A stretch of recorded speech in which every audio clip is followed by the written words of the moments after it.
An underground kingdom, or rather another complete world beneath the earth, over which reigns the king of the world. An anti-hell where an anti-Satan makes his subjects perfectly happy and enjoying a long-lasting due to virile energy. Let's see the matter a little closer. The name Agartha appeared in 1873 under the pen of French novelist L. Jacques. Not yet underground, the first Agartha was described as the ancient solar city of the high priest of the Brahmins. Changed into Agartha, it will become an underground kingdom with a large university, near Ayodhya in India, then transferred under Himalayas in 1800 BC. His king kept a secret that could make powerful weapons with which the Antichrist will destroy evil and establish peace. Jacques acknowledged having made the word from the Asgard, the paradise of the Nordic tradition. Perhaps did he also draw his inspiration from the kingdom of Shambhala, but the Buddhist Shambhala is not underground. Soon, the occultists and the raiders gave substance to this literary UFO. How could an idea out of a novel become the source of a quest? The support of philosopher René Guénon with his essay The King of the World has validated the whole thing. A king of the world. That really evokes another underground empire, the infernal Homes del Inferno, the hell on which reigns Satan, the prince of matter. Once again, we are dealing with two myths that probably are only one. Who is Satan? Originally, it was the king of the world, precisely. In Sumerian Genesis, it was Enlil, the brother of the creator god Enki, who was the Saddam, meaning the administrator of the earth. He reigned over the surface, while his brother Enki ruled the Abzu, the inner earth. During their captivity in Babylon, the Hebrews heard of this ancient legend. It was well known, as Assurbanipal had engraved it on the tablets of the first known encyclopedia. The Bible writers have retained only fragments, that they absurdly mixed together. The Saddam, king of the world, became Satan, prince of matter, and took up residence in the Abzu, which was the preserve of his father. We find this tradition, less damaged, in the Greek mythology, when Zeus dethroned his father Cronus, the latter found refuge in the depths of the earth, where had also hidden the Titans and Hecatoncheires. Here the original myth is safe. What happens to Kronos and the first Titans retraces part of our history. Because yes, we spent an eternity in the depths of the earth. The time that a nuclear winter gives way to a new spring. That winter lasted 100,000 years. But we remember especially the Bible and its phony version. In South Park, the truth has been brilliantly restored. It's about time. Let's see how the Sumerian myth of Abzu became, through fiction, an esoteric reality for many truth seekers. The only thing that remains unchanged is the evil, instrument of evil spirits. Agartha, this underworld made fashionable by a novel, finds a new luster in the Annies Falls between the two world wars.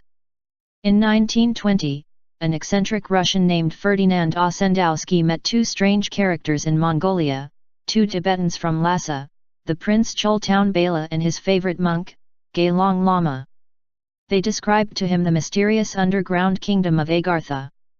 In the world, everything is constantly in a state of transition and change, people, religions, laws, and customs. How many great empires and brilliant cultures have perished? More than 6,000 years ago a holy man disappeared with a whole tribe in the depths of the earth. Since then he has never reappeared on the surface of the world, but several people were able to visit his kingdom, Sakya Muni, Undergegan, Pasba, Baber and many others. No one really knows where it is. One says in Afghanistan, others in India. In this region, all people are protected against evil. The crime does not exist within its borders. Science developed in peace, nothing is threatened with destruction. The subterranean people have reached the highest degree of knowledge. Now it is a kingdom that has millions of subjects on which reigns the king of the world. The latter knows all the forces of nature, reads in all souls and in the great book of fate. Invisible, he rules 800 million men, ready to execute his orders. Ossendowski was barely recovering from this revelation, when the old prince spoke. This kingdom is Agartha. It spreads through underground passages around the world. I heard a Chinese Lama scholar say to Bagud Khan that all the subterranean caves of America are inhabited by the ancient people who once disappeared underground. Traces of his existence still remain on the surface of the country. All the inhabitants of this underworld are ruled by leaders who recognize the sovereignty of the king of the world. None of this is inexplicable. You know that in the midst of the two greatest oceans of the East and West were formerly two continents. They were buried under the waters, but their people went into the underground kingdom. The deep caves where they live are illuminated by a particular light that allows plant growth and protects from disease. This light is produced by the famous virile energy, this special electricity with amazing powers, and no less amazing vital benefits. What is it exactly? Strictly speaking, the virile is the geo-energy emitted by the rotation of our planet. Well known to the ancient gods and developed peoples before the flood, virile energy is free, renewable, clean, and inexhaustible. It is relating to electricity, cosmotelluricism, electronics, magnetism, mesmerism and spiritualism all together. How shocking for a Cartesian mind!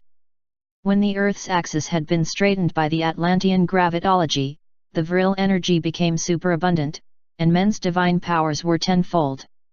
In the same way that ball lightning seems to react to the human psyche, virile energy seems to obey him. When the individual has received special training, he can trigger an electromagnetic wave.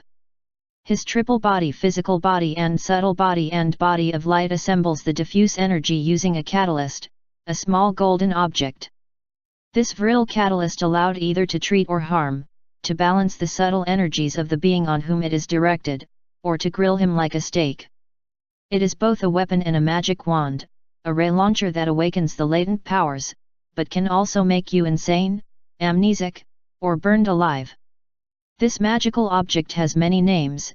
In Egypt, it was called Ankh or Cross of Life, the Greeks spoke of the thunderbolt of Zeus, the Ramas of Indra's Vajra, and the Olmecs of the Xicoatl.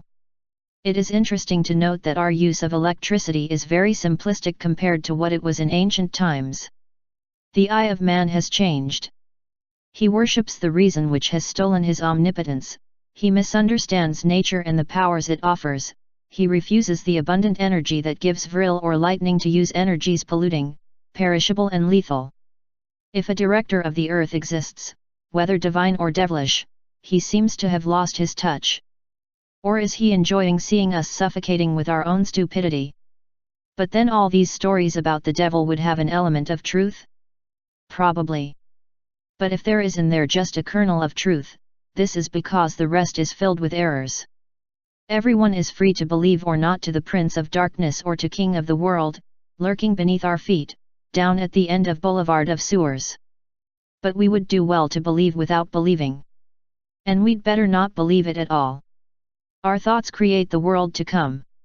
Let's have therefore delicious thoughts.